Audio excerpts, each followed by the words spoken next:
It's the month of June, and as always, there's a lot of buzz in the air about a possible Nintendo Direct happening soon. Now, I'm not gonna try and predict if and when it'll happen or what the lineup will be if it does, because honestly, I'd have a better chance trying to predict an earthquake. I mean, who knows, it may have already been announced by the time this video goes up. Taking chances here, people. Taking chances. Whatever the case may be, the mere possibility of a Direct brings with it the same burning question we've had for pretty much every Nintendo showcase taking place since 2019. Will we see more of Breath of the Wild 2? Not counting the delay announcement back in March, which, let's be fair, only showed about 7 seconds of new footage, the last big news update we got on the game is now a full year ago. Since my dad doesn't work at Nintendo, I can't say for sure if the game will show up. All I can say is if there's any time to get excited for Zelda news, there's no time like the present, as the month of June and Zelda have historically been best friends. So with that said, for this video I thought it would be fun to go through the entire timeline of Breath of the Wild 2's development cycle chronologically, from the very beginning, since even before we knew about the sequel, all the way up to the present day. We'll talk about all the news, every update, everything we've gotten so far, as well as discuss some of the most talked about rumors, leaks, and theories while we're at it. By the end, you'll be completely up to speed on the game's progress, the facts, and what to expect from future news if the game does decide to show up. So let's get right into it. It's February 14, 2017, and Breath of the Wild is looming on the horizon. But there's no rest for the wicked, because before the game even hits store shelves, Aonuma steps forward and announces additional content for the game. An expansion pass and 2 DLC packs, which would be distributed between release day and December of that same year. It would be the first time ever that a mainline Zelda game would receive downloadable content. So what does this have to do with the sequel? Well, jumping forward a bit to June 18, 2019, 7 days after the sequel's reveal at E3, producer Eiji Aonuma explains in an interview with Kotaku that Breath of the Wild 2 was initially part of a series of ideas meant for DLC, but that it grew beyond the scope of something a DLC pack could handle. It's hard to pinpoint the exact moment the decision was made to turn the DLC concepts into a proper sequel, but it had to have been somewhere between the launch of Breath of the Wild and the second DLC pack. We know for a fact that the Zelda team was planning to make at least one more DLC pack on top of the 2 we ended up getting, maybe even more than that. Aonuma explains that he wanted to do more than just add new data to the base game, and so he opted to take the game's engine and core assets and start from scratch. His choice of words of wanting to start from scratch implies that the sequel was always meant to be more than just a simple asset flip with some new enemies and dungeons thrown in there, which is a concern many fans have had since the beginning.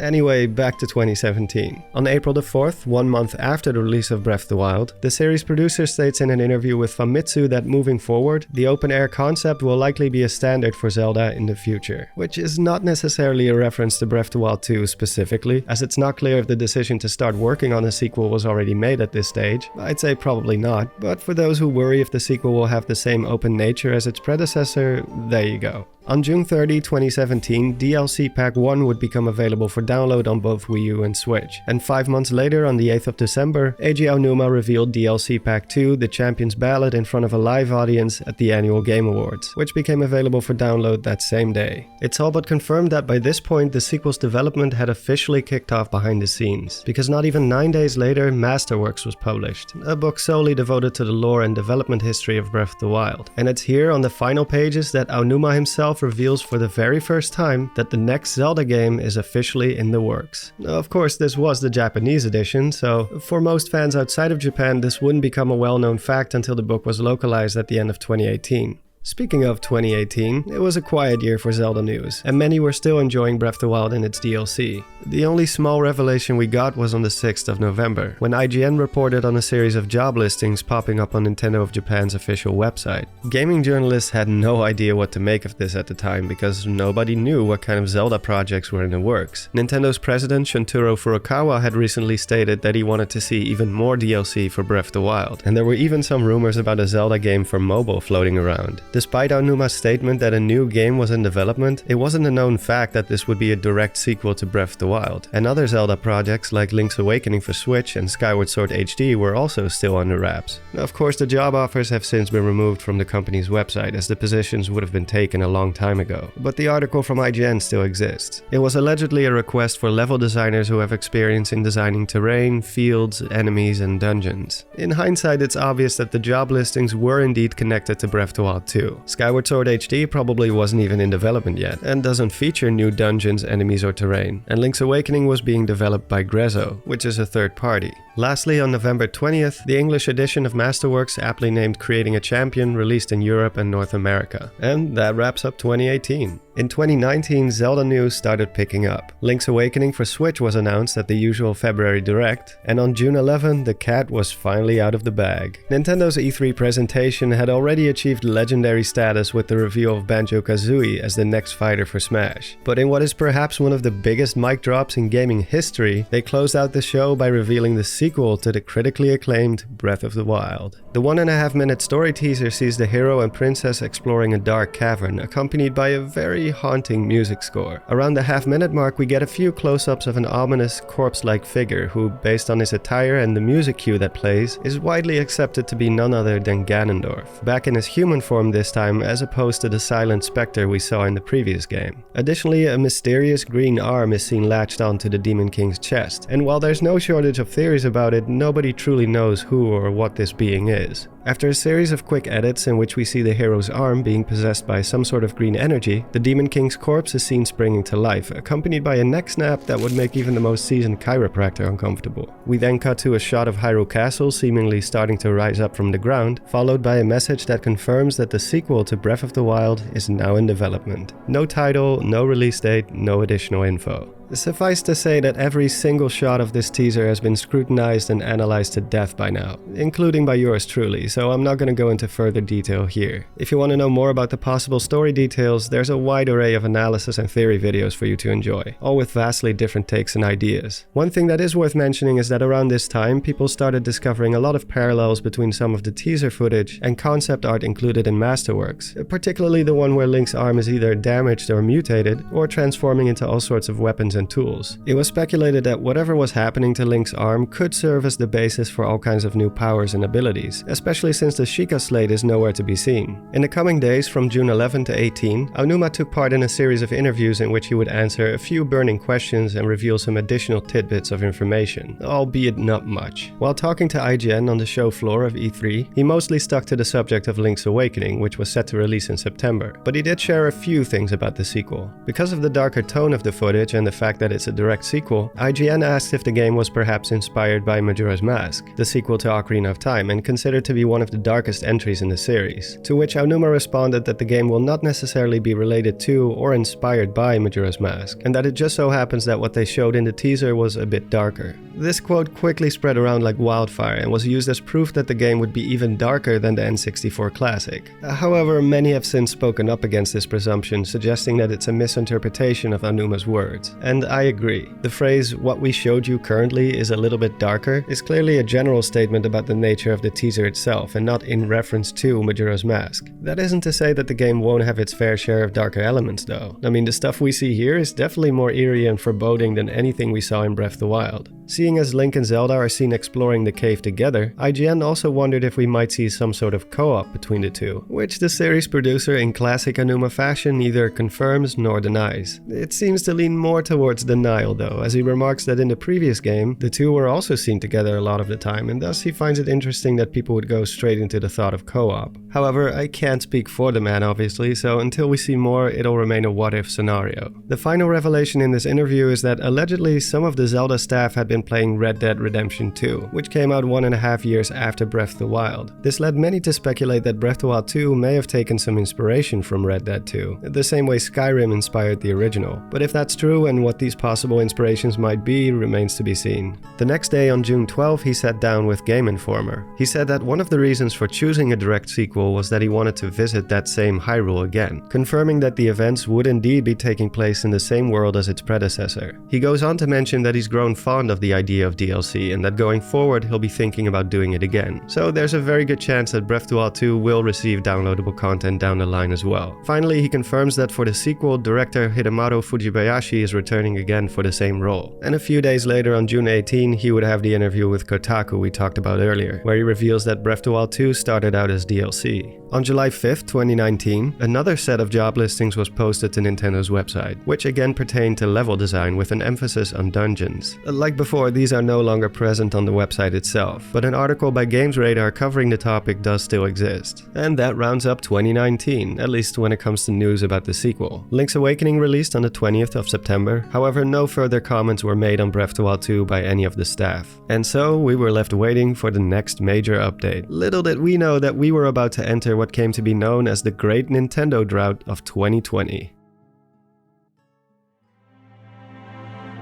As the pandemic took the world by surprise, Nintendo news in general would slow down to an absolute crawl. The second and third quarter were particularly barren for Switch owners. Many pointed out that the Japanese work culture isn't exactly well adapted to working remotely, and so it's all but certain that Breath of the Wild 2's development suffered some significant slowdown during this period. And it shows, because for the next 18 months there were no major updates to the game at all. No new footage, no release date, no title, nothing.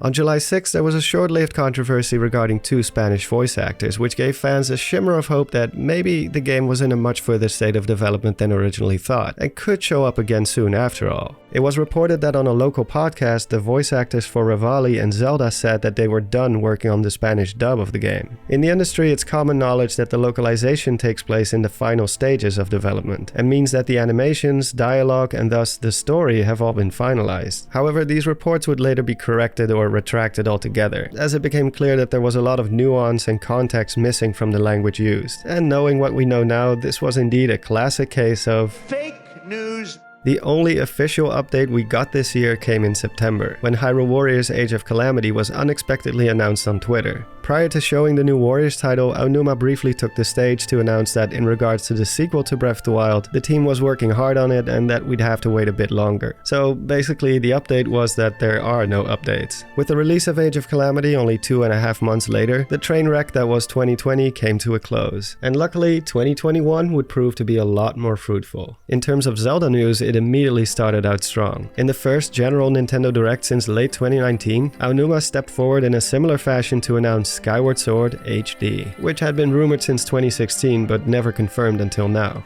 For those who hope to see more of Breath of the Wild 2, however, the announcement was bittersweet, as once again the only update we got was that they didn't have anything to show right now, and that we'd have to wait just a little bit longer. A little bit longer turned out to be 4 months. However, unbeknownst to us, Nintendo had issued a series of gameplay patents attributed to Breath of the Wild 2 between May 24 and 26, about 2 weeks before E3. But these patents wouldn't become public until December, so I'll skip the details for now. Finally, on June 15, we got the long-awaited second look at the sequel to Breath of the Wild. And what it showed was a little different than last time. It does start out with a similar dark and eerie atmosphere, with a brief flash of Link's arm being devoured by Malice, Ganondorf's corpse doing the YMCA, followed by a tragic image of Zelda disappearing into a chasm, her fate still unknown even today. But what follows is a lot more buoyant, and unlike last time, there's actual gameplay footage present. For the first time, it's revealed that the skies above Hyrule will be part of a new explorable space, with these beautiful islands floating high above the surface. The paraglider is back once again, which was already kind of a no-brainer. We see a few new and repurposed enemy types, a strange robot creature we haven't seen before, and we also got solid confirmation that indeed Link's right arm has been affected and will serve as a gameplay feature. We see a few new abilities in action, like some sort of time reversal, as well as an interesting mechanic that sees Link phasing through a ceiling and onto a floor above. The teaser comes to a close with a shot of the castle seemingly floating in place as we hear Zelda's lullaby being played in the background. And after a fade to black, we see 2022 fading into view, giving us the first estimate of a release date, albeit a very broad one. All in all, it was amazing to see the game on display after all this time. However, it was still just a teaser once again, with a runtime of only about 90 seconds, similar to the first one. We were also still left without a title, which was a bit unusual for a game set to release in 1 year or so. But hey, after the barren wasteland that was 2020, we were happy enough to see anything at this point. With the game having finally resurfaced, many were hoping that the floodgates were now wide open. However, this would unfortunately prove not to be the case. In the days following the E3 presentation, Aonuma himself would remain absent. Instead, Bill Trinen from Nintendo Treehouse Live would be the one to elaborate on the game further. In an interview with IGN on June 17, the correlation between Breath of the Wild 2 and Majora's Mask would be brought up again, to which Bill responded that although the comparisons are understandable, he assures that it really is its own game, as players will come to find out.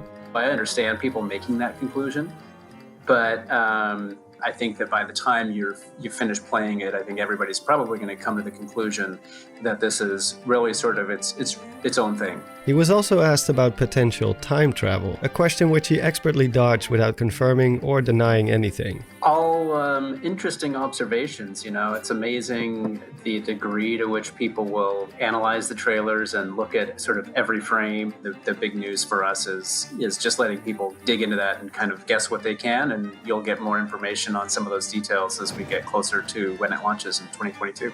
He goes on to explain why the title of the game has been kept a secret so far, stating that revealing it now could potentially give too much of the story away prematurely, so for now they're sticking with the sequel to Breath of the Wild placeholder. I don't know what that means for the title. I mean, most of the series titles don't exactly give away key plot elements, but I guess we'll find out sooner or later. He also hinted that we would see more of the game in the coming months or so and into the next year, which didn't exactly tamper expectations. So, Bill? You're a phony! Hey, this guy's a great big phony! Come on, Chris. The only new information we'd see before the end of the year were the patents I mentioned earlier, which became available for the public to see on December the 2nd. They outlined 3 major gameplay mechanics, all of which were seen in action to some degree in the latest teaser, hence why they were issued in the weeks before. It covers the time reversal ability, the phasing mechanic where Link moves through solid matter, and the last one covers the type of maneuverability Link will have in freefall. Instead of explaining it all here, I can recommend checking out these videos I made, which I will link in the description below. The patents are surprisingly deep, and each video explains them in full detail with custom animations to visualize how it all works. Ending shameless plug now. Thus, we enter 2022, which, in case you got your calendars mixed up, is the year we find ourselves in today. And what better way to start off a new year full of potential and possibilities than with... Yep, not even a quarter of the way into the new year, and Nintendo Shadow drops a video in which Aonuma has to explain that 2022 is no longer on the table. Yay! Disappointing for sure, but fortunately it's not all bad news, because in terms of expectations, Aonuma shared an amazing detail about the game, namely that the expanded world goes beyond that of the surface and the sky we've seen so far, and that there will be an even wider array of features and mechanics to enjoy, including new encounters and gameplay elements. On top of that, we at least have a more accurate launch window now. Instead of just a year, we now have a season to look forward to. Spring 2023. Of course, the most striking part of the delay video is that they unexpectedly shoved some new footage in between the stuff we had already seen. It's not much, but what it does show is a pretty big deal. Many had been wondering what happened to the Master Sword, seeing as it's mostly absent from the second teaser. And well, now we know. The delay footage also kicked off a rumor about the possibility of new Nintendo Switch hardware. Now, I know Switch Pro has been rumored over and over again throughout the years, but these were always separate from Breath of the Wild 2. At the very most, it would point to the game as the most viable system seller. But this time, the rumor is directly linked to the sequel. On April 4, 2022, the folks at Digital Foundry, who specialize in gaming technology and hardware, claimed that some of the footage we've seen of the game is almost certainly not running on native hardware. I'm not an expert on this stuff, but it's got something to do with the shadows, the resolution, volumetrics, things of that nature. Something the base Switch wouldn't be able to handle according to them. This reignited the idea of Breath of the Wild 2 launching alongside a new top model Switch. Now, Digital Foundry did mention that it's possible that the footage was captured from an emulator of sorts, but they also pointed out that this isn't something Nintendo is known to do. So once again, we'll just have to wait and see. On April 21, a new patent was discovered which is also almost certainly connected to Breath of the Wild 2. It was filed by the technical director of the game, and its inventor, Ryuji Kobayashi, is a Zelda staff member as well. However, it's not as exciting as the patents I mentioned before. Some mistook the information inside as an indication that Link's armor sets will have some sort of new durability system in the sequel, but upon closer inspection, this is not the case. In fact, it has very little to do with the gameplay experience and is more of a quality of life improvement for the developers themselves. From what I understand, it's a new coding method that makes armor and clothing adjust automatically to fit any character, regardless of the difference in body proportions. This way, the devs don't have to create duplicate models and adjust them manually to fit different body shapes. Instead, the vertex points adjust themselves automatically. There's an article in the description below that explains it a lot better, so go check it out if you're interested. I'm not going to be making a video about it because, like I said, it's not all that exciting. It's also worth mentioning that the application was done all the way back in 2019, so it's actually much older than the patent patents I mentioned previously. The only interesting thing I could see coming from this is that it may hint to the possibility of a playable Zelda, or maybe even another character alongside Link. After all, the hero and princess both have slightly different body proportions, so if both are playable, they might be able to swap armor sets, but let's not get too far ahead of ourselves. The final update on the game is an actual leak, the only legitimate leak so far, seeing as the whole Spanish dub thing ended up being a misunderstanding. It's fake. Phony, fake. So basically, the Italian voice actor for Daruk accidentally slipped up on camera during a conference of sorts. He confirmed that he would once again be voicing Daruk, which is already pretty big since Daruk seems to pass on to the afterlife at the end of the last game. But on top of that, he also mentioned voicing a new character, supposedly a more serious ancestor of Daruk. Now, I'm not gonna go further into it than that. I've already voiced my distaste about the way this leak was handled. I mean, filming someone in a vulnerable position like this, potentially ruining their career or worse, getting them sued for NDA violation just for a quick scoop? Nah, man. Not cool. Not cool. But hey, I said I would include every update and it's already out in the open now anyway, so do with that information what you will. And with that, we have covered the entire timeline of Breath of the Wild 2's development so far. What happens next entirely depends on what Nintendo decides to do in the coming weeks and months. Like I said, I can't say if the game will show up, but it is that time of year when the stars tend to align for Zelda fans. I know it's technically not an E3 presentation, but let's be fair, ever since Nintendo switched to mostly digital-only events, their E3 presentations have become pretty much indistinguishable from their general showcases. In fact, there's been regular directs that are as long, if not longer, than their E3 counterpart, so anything goes with Nintendo, you know? And hey, I managed to get through the entire thing without once mentioning the zone. Damn it. Anyway, thank you so much for watching. If there is a direct, I will be streaming the event right here on the channel as per usual. However, if the game shows up, I won't stick around for very long after the show is over, and instead I'll get straight to work on the analysis. A big thanks as always goes to my mods in chat and on Discord, and my generous Patreons and channel members who continue to make the channel possible. You continue to be amazing. And that is all for now. This is Don signing off, and have a good one.